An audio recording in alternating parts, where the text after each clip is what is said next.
네, 이어서 본격적으로 세션 1부로 시작하도록 하겠습니다.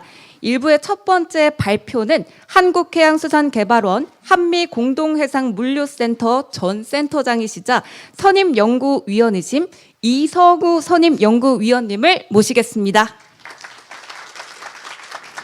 네, 오늘 주제는요, 북미 물류시장 전망과 대응 방안이라는 주제로 강연을 해 주실 예정입니다. 네, 방금 소개받은 이성우입니다. 환영사가 있었는데 두 번 출연하는 건 안 좋을 것 같아서 생략을 했습니다. 우선 간단히 환영사 덧대어서 제가 좀 말씀드리고 싶은 것은 우리 국제물류협회가 아주 좋은 플랫폼입니다. 우리 국제물류 주선업 기업들을 모아서 계속 이렇게 좋은 의미의 행사라든가 여러 가지 정책 활동을 하고 계시는데 조금이나 저희 KMI가 기여를 하고자 해서 아마도 지난 한 10년 동안 계속 하고 있는 행사인데요. 원래는 못할 뻔하다가 다행히 하게 되었습니다. 그래서 이게 아까 우리 앞에서 송상아 교수님께서 이야기하셨던 것처럼 나 혼자 살자가 아니라 우리 모두가 같이 살기 위한 방법을 찾기 위해서 이렇게 모여 있는 거라고 생각을 해주시고 우리 국제물류협회 그리고 또 KMI의 노력을 좀 이해해 주셨으면 감사하겠습니다. 그러면 제가 이제 발표로 좀 넘어가도록 하겠습니다. 오늘 제가 드릴 내용은 북미 물류시장 전망과 대응 방안에서 요즘 제가 지난 5월에 미국에서 들어오면서 미국에 2년 있는 동안 좀 보고 느낀 것들을 장표에 좀 담았습니다. 사실 우리 물류하면은 무슨 정치나 외교에 무슨 관계가 있을까 싶지만은 의외로가 아니라 아주 많이 영향을 미치고 있더라고요. 그래서 제가 요 근래 발표할 때마다 요 스토리를 가지고 이야기를 하는데 글로벌 정치 경제 환경이 어떻게 변해 왔고 이게 어떻게 우리한테 공급망에 미치고 있는지 또 이게 공급망이 리스크가 생기면서 물류망하고는 어떤 관계가 있는지 그리고 이게 지금 우리가 가고자 하는 이 북미 물류 시장에 어떠한 영향으로 그리고 또 다른 기업들이 어떻게 대응을 하고 있는지를 좀 소개해 올리도록 하겠습니다. 이거는 뭐 제가 늘 이야기하는 건데요. 작년에 글로벌 컨설팅, 정치 컨설팅 업체인 유라시아 그룹이 발표했던 글로벌 10대 리스크입니다. 10가지 리스크인데 뭐 보시면 다 동의를 하실 겁니다. 특히 지금 우리한테 가장 스트레스 주고 있는 건 미국과 그 자체죠. 그리고 그 외에 뭐 전쟁이라든가 또 엘니노 기한 같은 기후 환경 변화 그리고 또 지금은 아니지만 곧 우리한테 영향을 미칠 통제되지 않는 AI 같은 것들이 곧 우리 생활 속에서 그리고 또 여러분들 비즈니스에도 큰 영향을 미칠 거라고 보여지고 있습니다. 자, 미국이 중국을 경계하는 이유는 이 두 개 장표로 쉽게 그림으로 설명이 될 겁니다. 2020년도에 전 세계 무역을 주도하던 세 개 그룹이 있었습니다. EU, 미국, 그리고 중국이었습니다. 그런데 보시다시피 EU랑 그러니까 유럽이랑 미국이 거의 전 세계를 통제를 하고 있었고 중국은 중국 자체 내지는 동남아, 아프리카 일부 지역만 무역을 주도를 했었습니다. 그런데 현재 2024년 보십시오. 색깔이 빨간색으로 다 바뀌었습니다. 미국이 걱정을 할 수밖에 없죠. 주도권을 뺏겼어요. 그런데 저게 아이러니하게도 저 2001년도에 WTO에 중국의 손을 잡고 들어가준 나라가 미국이에요. 그리고 조건까지도 바꾸면서 다른 나라를 밀어붙이고 중국을 넣어줬습니다. 세상은 참 아이러니하게도 돌고 돌고 하는 상태입니다. 그런데 미국이 바보는 아니었죠. 이유가 있죠. 싼 외부의 공장을 과거에 한국, 대만, 일본, 홍콩, 싱가포르에 했던 것들을 대체하기 위해서 중국을 선택을 한 겁니다. 그런데 자기가 자기 발등을 찍은 겁니다. 그리고 더욱더 심각해진 상황이 미국이 중국을 더 경계하는 이유는 그게 이제는 싼 물건만으로만 해결되는 게 아니라 이제는 기술력도 중국이 압도적으로 올라갔다는 겁니다. 뭐 잘 아시다시피 세계 반도체에서도 지금은 아직이지만 곧 중국이 주도를 할 것이라고 지금 다 예상을 하고 있고요. 그 다음에 여기 전기차 그리고 2차 배터리는 이미 중국이 1위입니다. BYD 요즘 우리나라 TV에도 선전하죠. 제가 봐도 가성비 좋습니다. 이런 식으로 지금 시장이 밀리고 있으니 미국 입장에서는 어떻게든 막아야 됩니다. 자, 바이든 정권 때입니다. 사실은 이게 바이든 정권 이전에 트럼프 1기 또 오바마 정권 때부터 시작이 됐습니다만 중국이 너무 빠르게 성장을 하고 있으니까 여기 제이크 설리반이란 안보실장이 이야기했습니다. Not decoupling but de-risking. 자, 중국하고 이혼하지는 못하겠지만은 그래도 리스크는 줄여야 되겠다고 해서 5대, 6대 전략 상품에 대해서 제품에 대해서는 동맹국인 한국, 일본, 대만하고 협력해서 중국을 방어하겠다고 했고요. 그다음에 그래서 그 말이 이제 하이 펜스, 이제 스몰 야드라는 단어로 딱 두 개의 단어로 이야기가 정리가 됐습니다. 그런데 그러면서 그 와중 속에서 공급망이 흔들리기 시작했습니다. 물론 그 전에 코로나나 이런 걸로 흔들렸습니다만 전체적으로 이 패턴들이 바뀌기 시작했죠. 하나는 니쇼링, 언쇼링. 자, 미국에 뭘 팔고 싶으면 나갔던 놈 다 들어와. 그리고 진짜 팔고 싶으면 우리한테 투자해. 지금 우리가 경험을 하고 있죠. 그리고 브랜드 쇼링, 니어 쇼링. 자, 친구들끼리 같이 해보자. 그런데 이거는 이제 좀 깨지고 있죠. 그리고 니어 쇼링, USMCA죠. 멕시코, 캐나다. 특히 멕시코를 붙잡고 중국을 대체하기 위해서 전략을 수립을 했습니다. 자, 그러고 나니까 트럼프가 다시 등장을 했어요. 그래서 그 사이에서 부상하는 시장들이 아까 우리 앞에 송 교수님이 이야기하셨던 것처럼 멕시코, 인도, 아세안, 중동이 부상하기 시작합니다. 우리가 생각지 않은 나라들이 특히 어제 그저께 신문에 보니까 또 방글라데시가 그렇게 갑자기 급성장을 하고 있다고 합니다. 시장이 계속 이동해요. 이제 베트남이 아니라 또 방글라데시 또 어디로 갈지는 모르겠습니다만 이게 이러한 전체적인 이 공급망의 블록화 그리고 자국 중심주의로 해서 이렇게 바뀌고 있습니다. 자, 이분이 등장했습니다. 우리나라에 아마 유치원만 들어가면 대부분 이 부분을 이름을 다 알고 있어요. 그리고 뭐 마가도 대충 다 알고 있죠. 더 강한 정책을 펴니다. 비슷한 그러니까 과거에 바이든이 했던 건 다 엎었습니다만 그 중에 딱 하나 저기 빨간색 같은 말인 같은데 다르죠. High fence and large yard. 5개 분야가 아니라 전 분야에 대해서 산업을 보호하겠다고 그랬습니다. 그런데 문제는 중국이 이미 지난 2014년, 5년 이후부터 준비를 하고 있었고 미국의 멱살을 잡았습니다. 뭘까요? 히토류죠. 히토류를 가지고 있으면은 반도체든 전략 상품들을 생산을 못합니다. 결국 지금 휴전을 했습니다. 1년 뒤에 다시 보자라고 지금 휴전을 했는데 이게 어디로 갈지 몰라요. 거기에 또 여러 가지 패턴들이 있습니다. 이민 정책을 펴니까 불법 이민들 쫓아내니까 뭐가 문제 생기냐? 물류 산업에 물류 창고에 오래된 창고들의 노동자가 사라졌어요. 그러니까 그 창고들의 효용성이 떨어지니까 물류 창고들이 첨단화, 자동화가 되기 시작했고요. 그리고 우리 계속 ESG, 친환경 이야기하고 있었는데 갑자기 트럼프가 저래버리니까 이제 화석연료 팔고 이런 상황으로 바뀌면서 그쪽 주가들이 떨어지고 있습니다. 참 재미있는 분이고 여러 가지 고민을 우리한테 안겨줬습니다. 자, 결국은 트럼프가 했던 내용들은 앞에서 언급했던 것처럼 결국은 자기 나라의 기축통화를 유지를 하면서 적자를 좀 줄이고자 하는 게 기본 베이직 생각이고요. 그래서 관세를 부과하고 달러 가치를 하락을 유도하고 있습니다. 그리고 불필요한 지출 축소하기 위해서 아마도 국제기구 다 탈퇴하고 그리고 또 우리나라, 일본, 유럽 쪽에 압박하면서 군사비 더 내라고 또 이렇게 할 겁니다. 그 외에 뭐 여러 가지 내용들이 있습니다만 뭐 대충 다 알고 계시는 내용이라 생각됩니다. 자, 이렇게 하다 보니까 여기에서 재미를 보는 나라가 있어요. 애매모호하게 있는 나라들.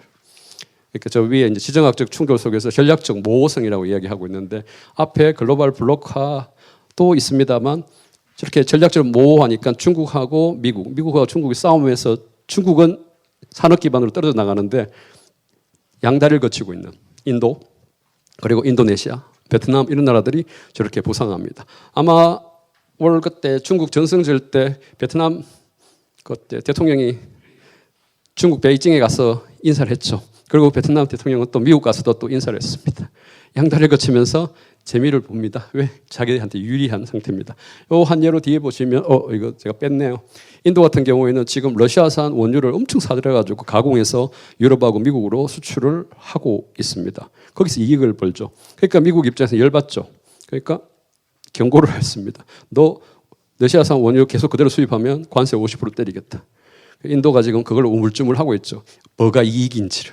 지금 이런 상태인데 우리나라는 아주 클리어하게 러시아 제재 딱 참여해가지고 지금 우리나라 석유화학 기업들, 철강 기업들 애 먹고 있습니다. 과연 이게 뭐가 우리한테 지금 이익인지 우리도 잘 모르겠어요. 자, 그러면 두 번째로 넘어와서 글로벌 공급망 재편과 물류망 역량 쪽으로 가겠습니다. 이게 작년 2월, 3월 달에 제가 그린 그림인데요. 사실은 기존에 삼성 SDS인가 리스크 맵을 그린다고 했는데 그걸 제가 이제 업데이트를 새로 해가지고 정리를 했습니다. 보시다시피 공급망 리스크라고 했는데 자세히 보면 물류망 리스크예요.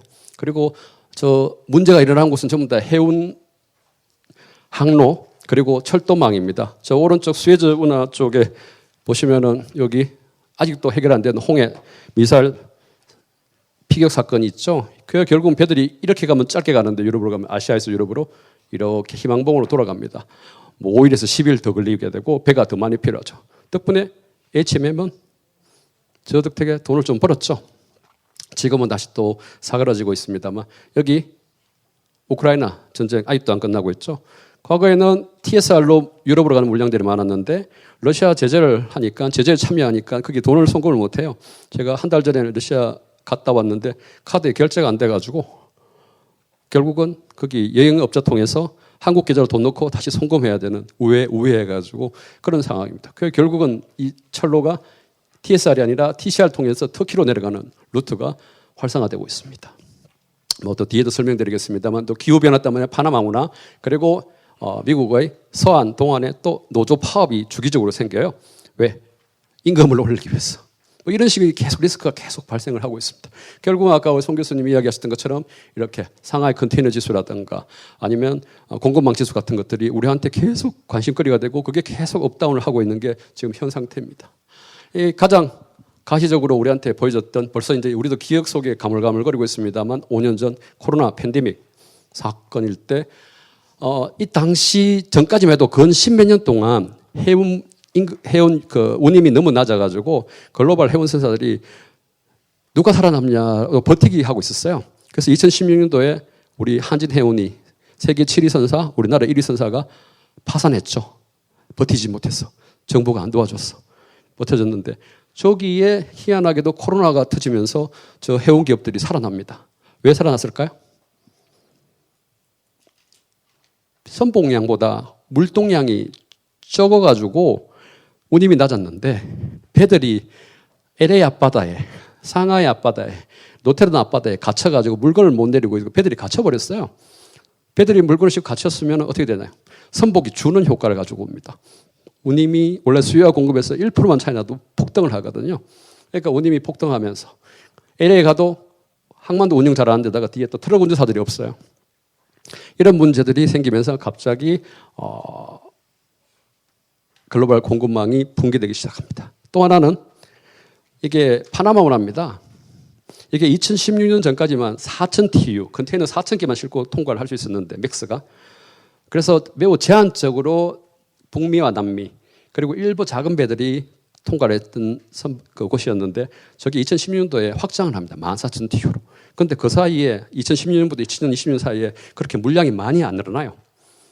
그런데 코로나 팬데믹 터지면서 사람들이 이렇게 자꾸 셧다운되니까 특히 미국은 여기 동부 지역에 사람이 3분의 2가 살고 있습니다. 아시아에서 LA에 가서 이거를 철도나 트럭을 갈아타서 가는 것보다 아이고 죄송합니다. 내 폰 아닌가요? 교수님 죄송합니다.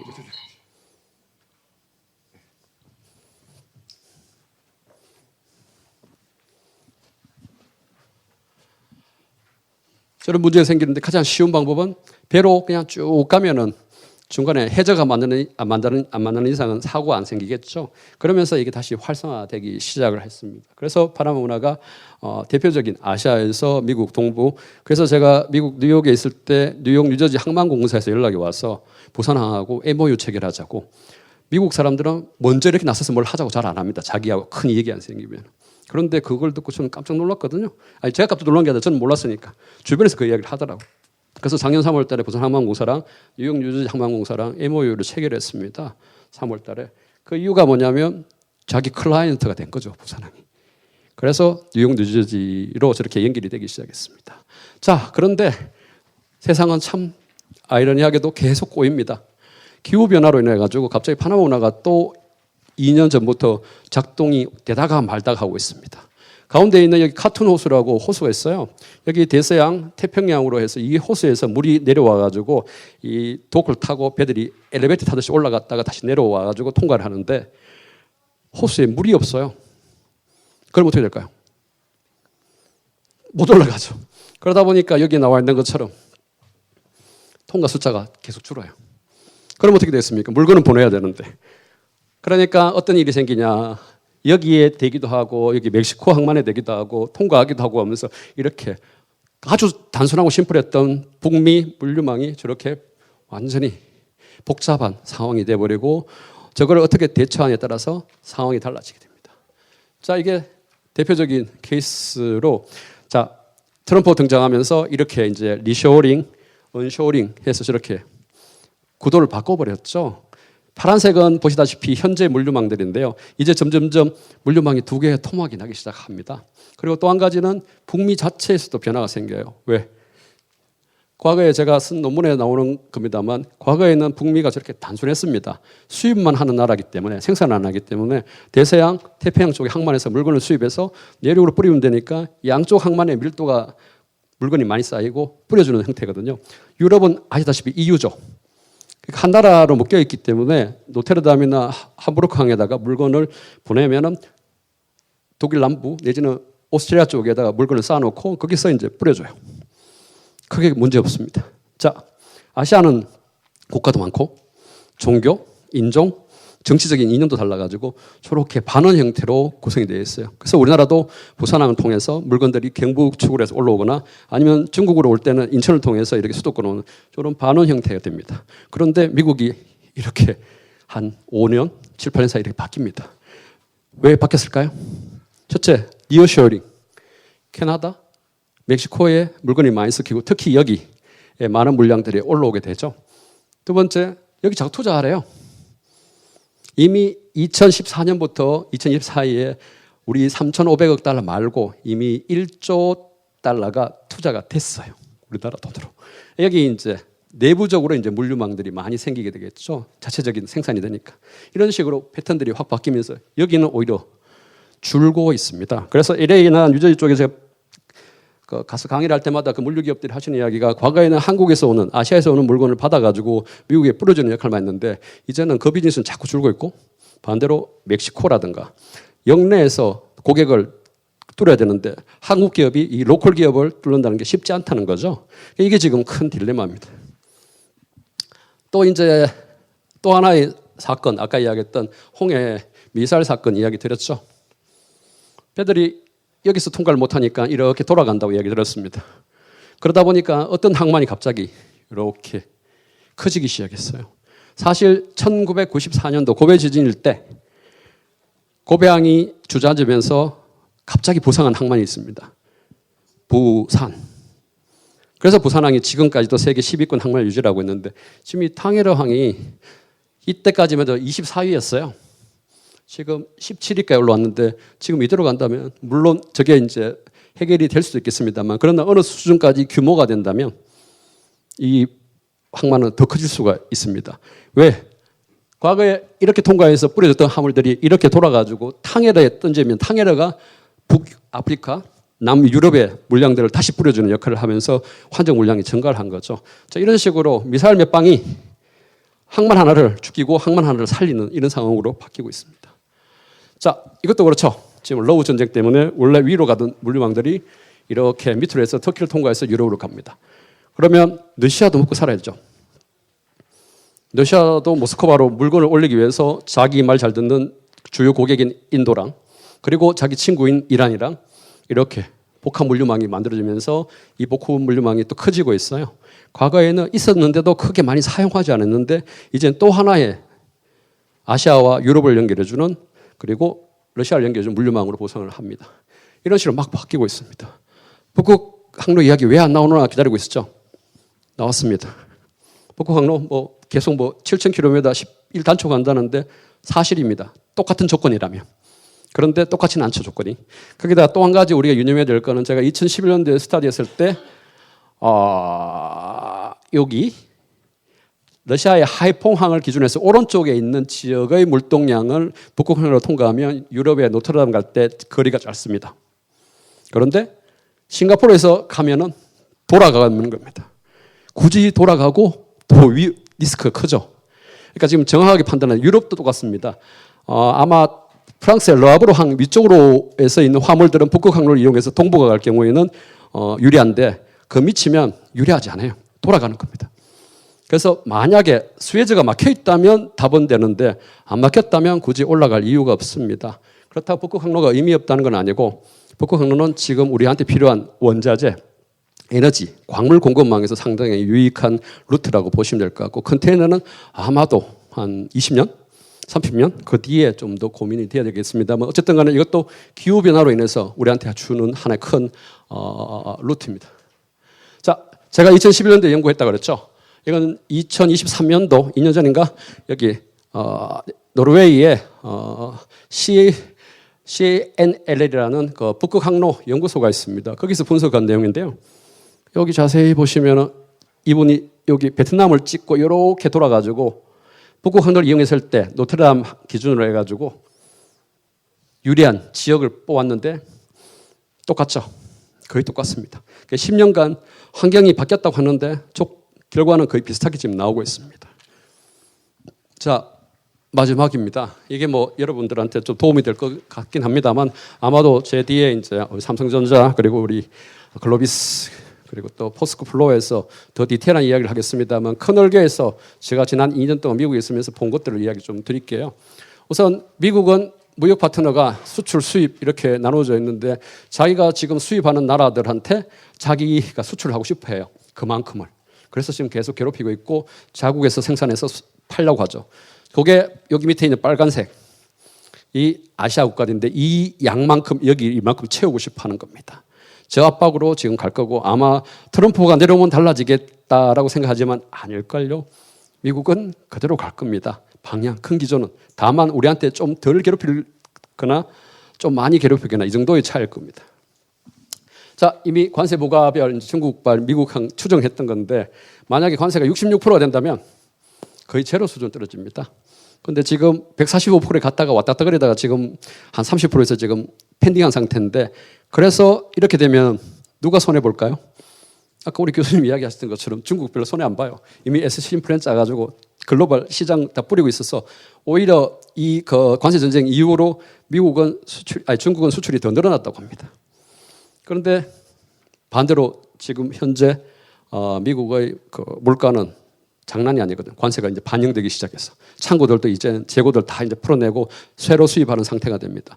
그래서 제가 5월달 나오기 전까지 그나마 미국에서 제일 싼 게 커피였는데 지금 마시고 계시는 이 아메리카노 3달러 티 빼고 3달러였는데 그게 이제 제일 싼 게 4.5달러 하더라고요.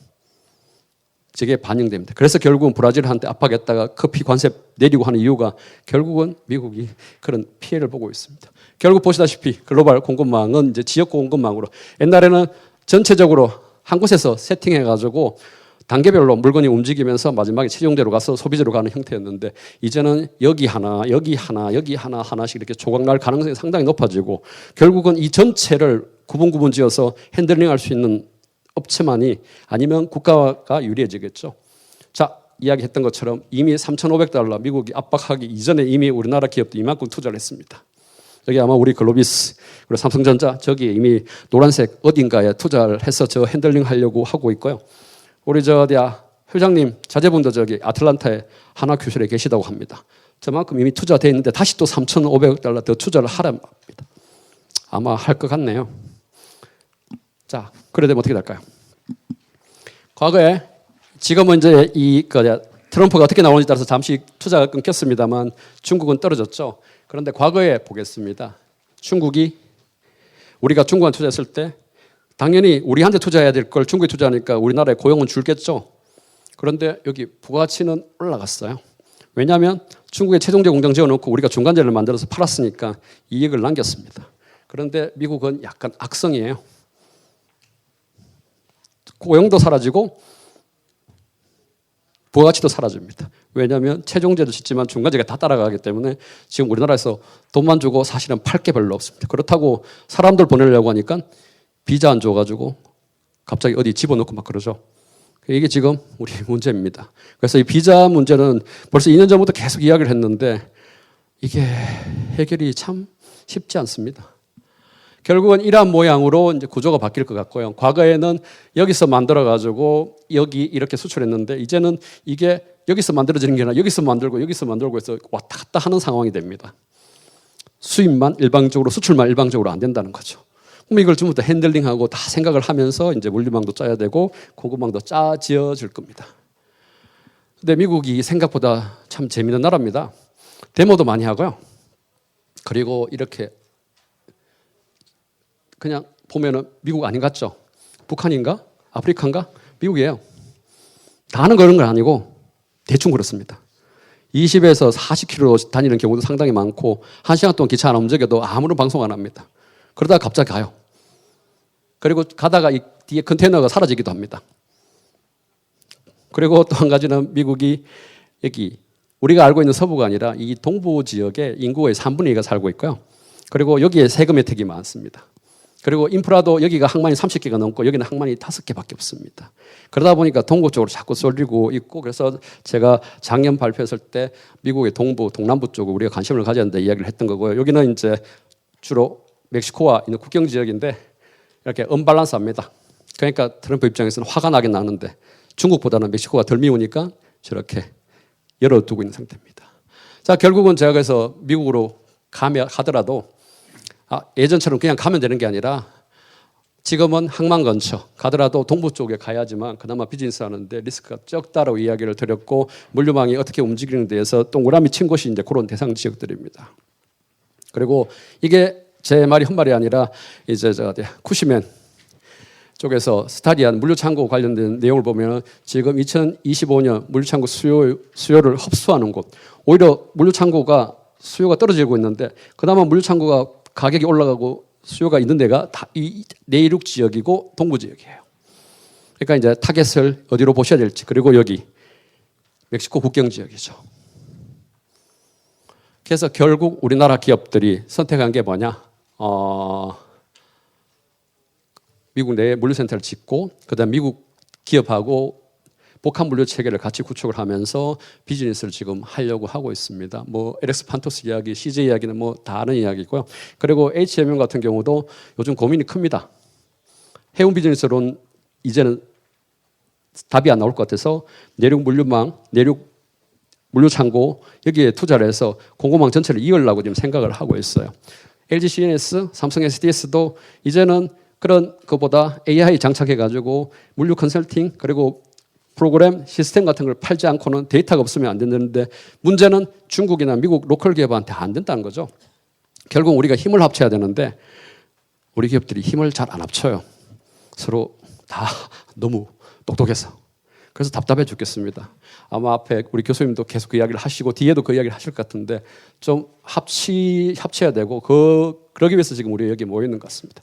자, 글로벌 경쟁사들 보시면 머스크 같은 경우에도 보시다시피 미국 내 창고 트러킹을 직영을 하고 있고요. 뭐 CMA, CGM도 큰 글로벌 선사죠. 3인가 4인인데요. 이미 그 뉴저지 엘리자베스 터미널을 인수를 했습니다. 아마 3조 원인가 들었어요. 저기 우리 HMM이 장렬히 들어갔다가 패배하고 왔습니다. 1조 5천억 썼다가 항만이. 근데 우리 저기 LA에 있는 우리 옛날에 한진해운이 가지고 있던 터미널을 아마 제 기억으로 한 몇백억도 안 주고 팔았어요. 회사가 사라지니까 빨리 팔으라 그래가지고. 자, 그런 식으로 그리고 지금은 다시 항만을 확보하고 못하고 있습니다. 보시다시피 그 로컬 물류기업도 인수를 하고 있고 뭐 MSC 뭐 글로비스도 있습니다만 전부 다 지금 전 방위적으로 북미 시장에 물류 시장을 보고 있고 창고, 시스템, 데이터, 그다음에 로보틱스까지 다 진출하고 있습니다. 자, 이게 지금 현 상황입니다.